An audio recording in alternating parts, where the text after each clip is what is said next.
Welcome to the Learning Pines YouTube. We hope this video helps. In this video, I will explain how to use an instant barbecue.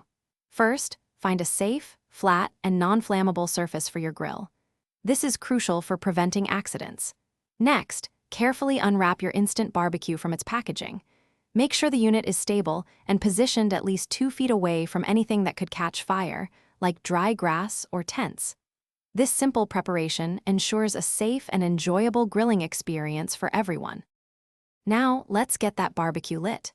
Inside your instant barbecue, you'll find integrated fire lighters or paper. Use a long match or a barbecue lighter to carefully ignite these in a few spots, typically the corners. Give it about 15 to 20 minutes. You'll know it's ready when the charcoal briquettes are mostly gray and covered with a fine layer of ash, indicating even heat distribution for cooking. With your coals glowing and ready, it's time to cook. Carefully place your food directly onto the cooking grate. Instant barbecues are best suited for smaller, quicker cooking items such as sausages, burgers, chicken pieces, or corn on the cob. Remember to turn your food frequently, perhaps every 2 to 3 minutes, to ensure it cooks evenly on all sides and avoids any charring. Safety first, even after the cooking is done.